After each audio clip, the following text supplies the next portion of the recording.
Hello everyone, welcome back to GGN. This is part 2 for this news report today for Tuesday, March 26, 2013. The Women's Liberation Movement. We just covered about the Women's Feminist Movement and some of the terms they change over to liberation because they've been oppressed. This is the Women's Liberation Movement was a collective struggle for equality, most active during the late 60s and 70s, although it actually started, if you watch the first video and you're just aware that this actually happened way before this. This happened in the early 1900s. This happened with the Bolshevik Revolution. This happened with the Second World War. I said here that sought to free women from oppression and male supremacy. The Women's Liberation Movement consisted of women's liberation groups, advocacy, protests, conscious raising, feminist theory, and a variety of diverse individual and groups' actions on behalf of women and freedom. The term Women's Liberation Movement is often used synonymously with either women's movement or second-wave feminism. You know that this is springing from Bolshevism or Marxism, communism, whatever you want to call it. When they say stuff like this, both have sometimes been characterized as a threat to men, particularly when the movements use rhetoric about struggle and revolution. Also, at the end of the video, we had a quote about how the powers that be like to, turn everything upside down, the belief in the current order, to gain control. And they use minority groups to do that, because as long as they're manageable, they can use them as pawns, as dupes, as useful idiots. It says here, Feminism, Destroying the Male and the Female Relationship from henrymankow.com. The above article is an excellent example on how feminism has collectively destroyed the male and female relationship. I will try to go into some detail as to why, using the key points from the article. Feminism brainwashed young women to see husbands as oppressors and family as bondage. There was no longer any reason to restrict sex to love and marriage. Therefore, in the feminist perception is that men have power over their wives and that the bond of marriage is a commitment that robs them of their freedom and independence in their lives. A woman's career used to be wife and mother. She consecrated her sexuality for the man she loved, the father of her children, her protector and provider. Women today are more focused on college and careers, that if the right man walked into their life, they would easily brush him aside in pursuit of their own interests and financial support, in an attempt to sustain her perception of freedom and independence in life and from men. And let's not forget, I've used this phrase before, concept of judging the other person, whether it's a man judging a woman or a woman judging a man, as a monetary asset. What's your monetary value? As before, the unit, when you had a normal traditional family unit, that's what actually helped keep them free. That's what helped keep the communities tight and cohesive so that they can maintain their freedoms, and when they had issues, they actually could create change, social change, or maintain their social order, but now they cannot do that. In the past, men have to prove their love and commitment before they could have sex. As a result, women were cherished and given a lifelong role of mother and wife, caretaker, nurturer, that satisfied their deepest emotional needs. Women also have constant fears fabricated from media and entertainment that all men are pigs, secretly rapists, and sexual opportunists. Not that men don't exist, but the large majority of men want a true relationship and a prosperous life with a woman that arouses their intellect as well as their loins. Men have also had their own fabricated fears from the same sources, in which they believe marriage is a setup for them to lose all their assets to a failed marriage, which is true. I mean, look at the statistics, and you're facing an uphill battle either way. Thus, the same with children, as it poses a risk to their income, factors in which all men collectively have in their overall perception of marriage instead of its true meaning. It says the main causes marriages in America are declining and failing is that many of them are purely based on sex and materialistic judgmental impulses. David Popenoe, a Rutgers sociologist, co-authored a study concerned that the downward trend will continue, saying, I'm worried most because of the teenagers, he said, with the breakdown of the family, pure culture, which includes pop culture, has gotten stronger. Nothing can be more anti-marriage than much of the popular culture. Why would a liberal sociologist like Popenoe be worried by severely declining marriages in this country? He's studied case histories of dozens of cultures throughout the world in his academic pursuits and knows that no country can survive without the core unit called the family. Kind of a crazy article that I've capped, but I never had a chance to get to, so I'll be able to tie this in. It says, when a reader tipped me to a talk delivered by a slave owner in 1712 entitled The Making of a Slave, I decided to compare the past and present. It says here that past methods of enslavement were highly sophisticated and closely resemble modern feminist social engineering.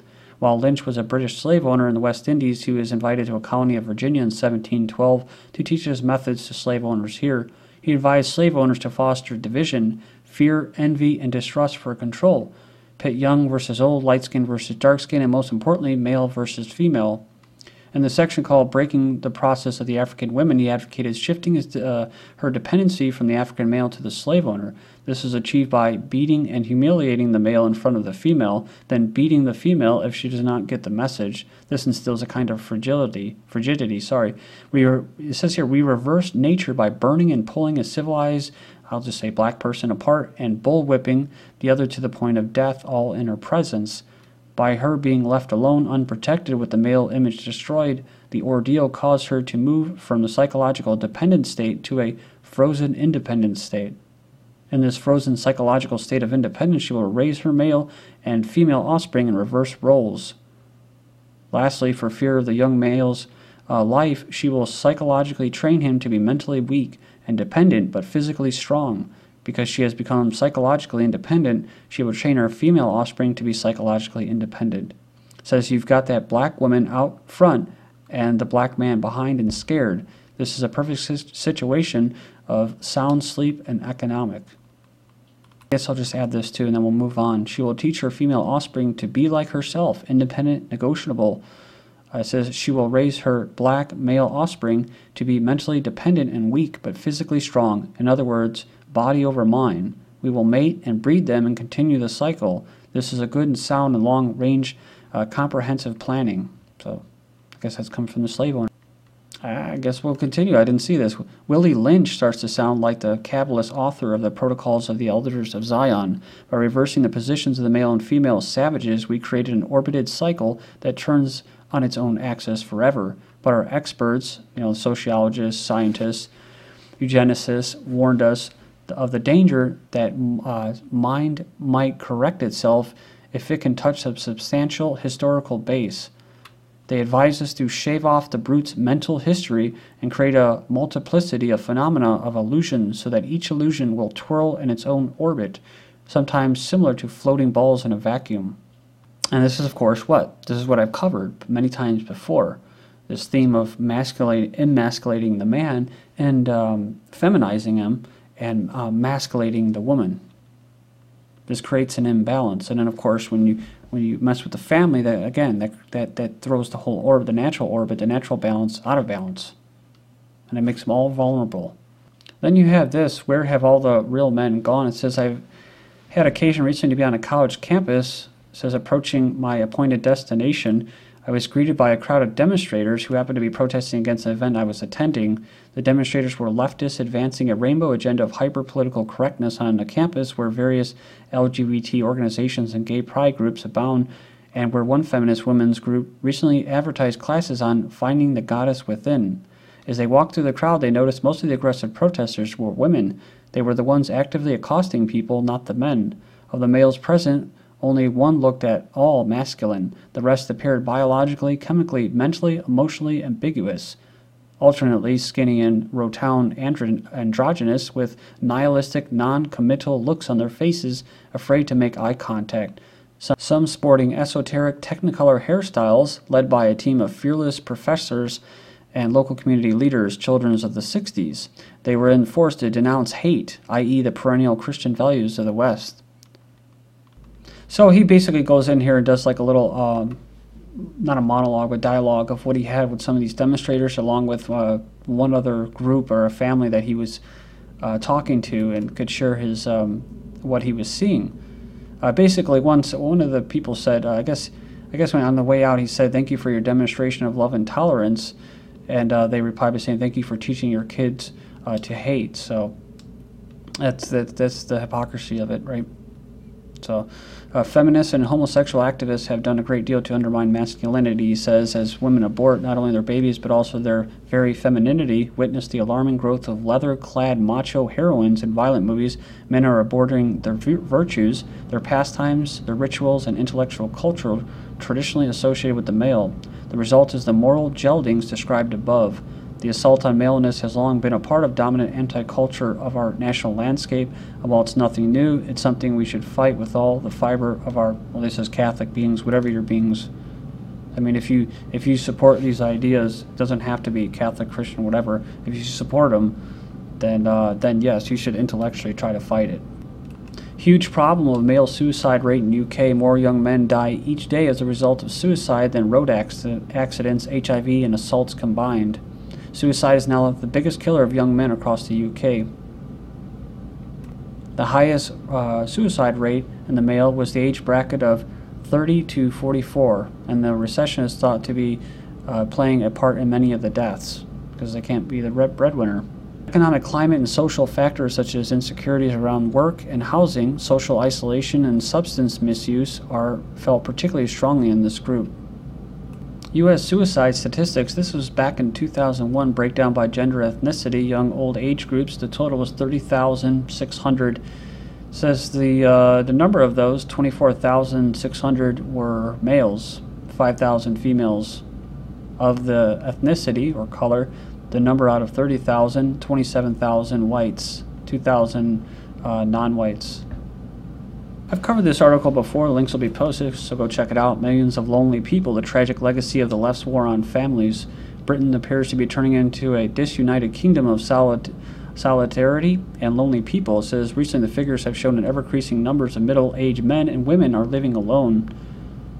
So it says here between 45 and 64 have their own home but no spouse, partner, or children to live with them. Since the mid-90s, their number has grown by more than 50%.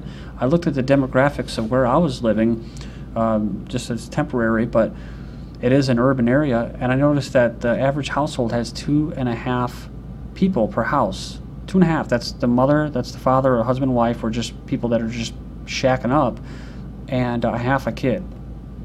And according to what scientists and projections are, is that's not sustainable for our species to have a half a kid or one kid.